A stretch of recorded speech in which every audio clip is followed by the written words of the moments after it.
राधे राधे, जय माता की भक्तों। आप सभी का स्वागत करती हूँ स्पिरिचुअल ज्ञान साधना में और आप सभी से अनुरोध करती हूँ कि स्पिरिचुअल ज्ञान साधना को सब्सक्राइब कर लीजिए और बेल आइकन को प्रेस कर दीजिए ताकि आपको नई नई वीडियोस का नोटिफिकेशन। जय श्री हरि, जय माता की। राधे राधे भक्तों, कैसे हैं आप सभी लोग? आशा करते हैं सभी लोग बहुत अच्छे होंगे। प्रिय भक्तों, एकादशी का जब हम व्रत करते हैं तो कुछ नियमों का पालन करते हुए एकादशी तिथि का व्रत करते हैं। एकादशी एक ऐसी तिथि है जिसका व्रत सभी भक्तगणों को अवश्य ही करना चाहिए। जीवन में एक बार इस व्रत को कर लेने मात्र से हमारे जीवन के समस्त तरह के पापों का तो नाश होता ही है, साथ ही हमें मोक्ष की प्राप्ति होती है। प्रिय भक्तों, प्रत्येक महीने में 2 बार एकादशी की तिथि आती है, कृष्ण पक्ष में और शुक्ल पक्ष में। दोनों ही एकादशी तिथि को बहुत सारे भक्तगण व्रत करते हैं। ऐसे में आज की बहुत ही सुंदर वीडियो हम लेकर आए हैं। इसमें हम आपको सुनाएंगे तुलसी स्तोत्र का पाठ। क्या आप लोग जानते हैं? शायद ज़्यादातर लोग जानते ही होंगे कि तुलसी स्तोत्र भगवान श्री हरि को अति प्रिय है, क्योंकि इसमें तुलसी माता की महिमा और भगवान विष्णु के तुलसी माता के प्रति प्रेम को लेकर विस्तार से वर्णन किया गया है। पद्म पुराण में वर्णित तुलसी स्तोत्र का पाठ प्रत्येक एकादशी और द्वादशी तिथि को अवश्य करना चाहिए। इन विशेष तिथियों में इसका पाठ करने से घर परिवार में सुख समृद्धि रहती है, भगवान श्री हरि विष्णु की कृपा प्राप्त होती है और करोड़ों तीर्थ के बराबर पुण्य फल प्राप्त होता है। तुलसी स्तोत्र में तुलसी महिमा का विस्तार से वर्णन किया गया है। पद्म पुराण में तुलसी स्तोत्र का वर्णन है, जिसका एकादशी और द्वादशी को पाठ करने से असीम फल प्राप्त होता है और पापों का नाश होता है। हमें प्रत्येक द्वादशी की रात्रि को जागरण कर तुलसी स्तोत्र का पाठ करने से 32 प्रकार के पापों का भगवान विष्णु स्वयं नाश कर देते हैं। आइए भक्तों, तो देर न करते हुए आज बहुत ही सुंदर हम आपको अति पावन तुलसी स्तोत्र का पाठ सुनाते हैं। सुनिए आप सभी लोग बड़ी ही श्रद्धा प्रेम भाव से भगवान श्री हरि का ध्यान करते हुए। बोलिए गणेश भगवान की जय, गौरी शंकर भगवान की जय, लक्ष्मी नारायण भगवान की जय। ब्राह्मणों ने कहा, गुरुदेव आपने हमें तुलसी के पत्तों और पुष्प का शुभ महात्म्य सुनाया, जो भगवान श्री विष्णु को अत्यंत प्रिय हैं। अब हम तुलसी के पुण्यदायक स्तोत्र को भी सुनना चाहते हैं। व्यास जी बोले, ब्राह्मणों मैं यही कहता हूँ जो पहले स्कंद पुराण में बताया गया है। शतानंद मुनि के शिष्य कठोर व्रतों का पालन करने वाले थे। उन्होंने एक दिन अपने गुरु को प्रणाम कर परम पुण्य और कल्याणकारी विषय पूछे। शिष्यों ने कहा, नाथ आप ब्रह्मवेत्ताओं में श्रेष्ठ हैं। आपने पूर्व काल में ब्रह्मा जी के मुख से जो तुलसी स्तोत्र सुना था, कृपया अब हमें भी सुनाएं। शतानंद जी बोले, हे शिष्यों, तुलसी का नाम लेने मात्र से ही भगवान श्री विष्णु जो असुरों का दमन करते हैं प्रसन्न हो जाते हैं। मनुष्य के पाप नष्ट हो जाते हैं और उसे अक्षय पुण्य की प्राप्ति होती है, जिसके दर्शन मात्र से करोड़ों गोदान के बराबर फल मिलता है। उस तुलसी का पूजन और वंदन क्यों न किया जाए। कलयुग के वे लोग धन्य हैं जिनके घर में प्रतिदिन शालिग्राम शिला की पूजा के लिए तुलसी का पौधा भूतल पर लहलहाता है। जो मनुष्य भगवान श्री केशव की पूजा के लिए तुलसी का पौधा लगाते हैं, उन पर यदि यमराज अपने दूतों सहित क्रोधित भी हो जाएं, तो भी वे उसका कुछ बिगाड़ नहीं पाते। तुलसी, तुम अमृत से उत्पन्न हुई हो और केशव को सदा प्रिय हो। हे कल्याणी, मैं भगवान की पूजा के लिए तुम्हारे पत्तों को चुनता हूँ। तुम मुझे वर प्रदान करने वाली बनो।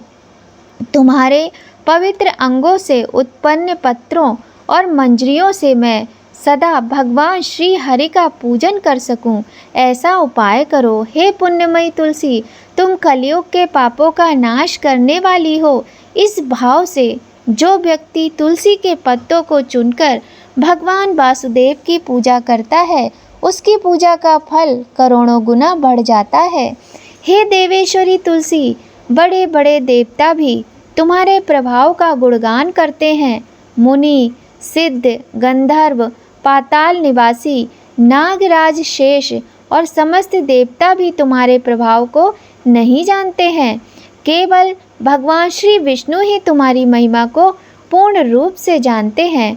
जब क्षीर सागर मंथन प्रारंभ हुआ था, उसी समय भगवान श्री विष्णु के आनंद दांश से तुम्हारा प्राकट्य हुआ। श्री हरि ने तुम्हें अपने मस्तक पर धारण किया था। उस समय उनके शरीर के स्पर्श से तुम अत्यंत पवित्र बन गईं। तुलसी, मैं तुम्हें प्रणाम करता हूँ। कृपा करो कि तुम्हारे पवित्र पत्रों से मैं श्री हरि की सच्चे भाव से पूजा कर सकूं और परम गति को प्राप्त कर सकूं। स्वयं श्री कृष्ण ने तुम्हें गोमती तट पर लगाया और वृंदावन में विचरण करते हुए संपूर्ण जगत और गोपियों के कल्याण के लिए तुम्हारा सेवन किया।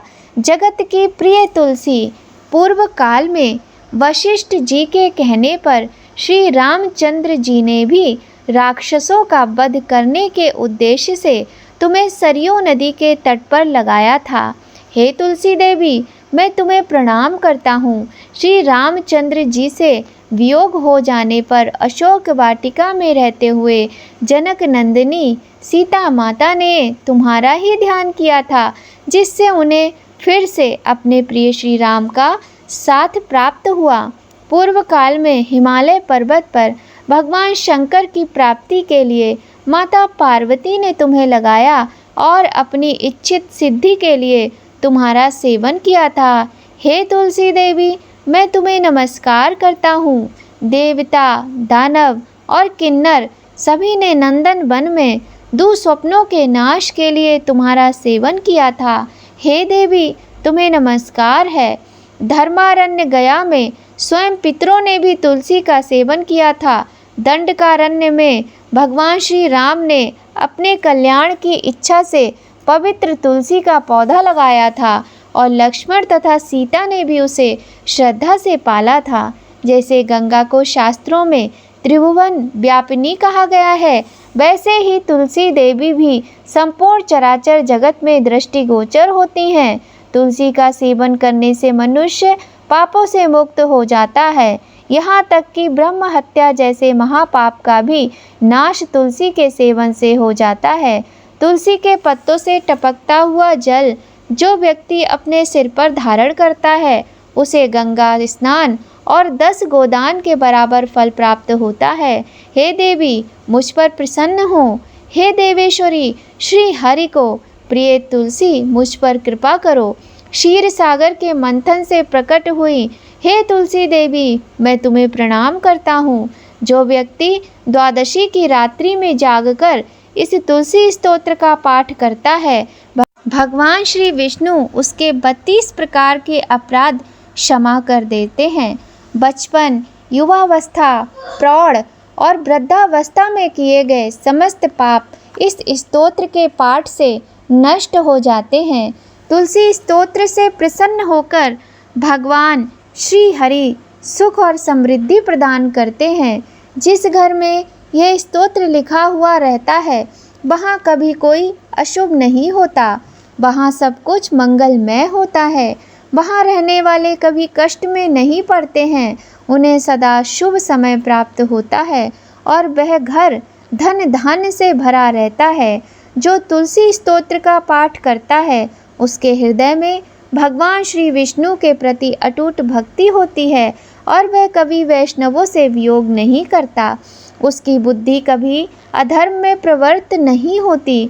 जो द्वादशी की रात्रि में तुलसी स्तोत्र का पाठ करता है, उसे करोड़ों तीर्थों के सेवन के समान फल प्राप्त होता है। बोलिए तुलसी माता की जय। तुलसी श्री सखी शुभे पाप हारिणी पुण्य दे, नमस्ते नारद नुते नारायण मन प्रिय। बोलिए तुलसी माता की जय। बोलिए श्री हरि विष्णु भगवान की जय। प्रिय भक्तों, आज की इस सुंदर वीडियो में हम सभी ने पवित्र तुलसी स्तोत्र का संपूर्ण पाठ सुना। आपको ये पाठ द्वादशी और एकादशी की तिथि में करना चाहिए। यदि आपके पास समय है, बिना किसी बाधा के आप इस स्तोत्र का पाठ करें। आपके जीवन से समस्त कष्ट दूर होंगे।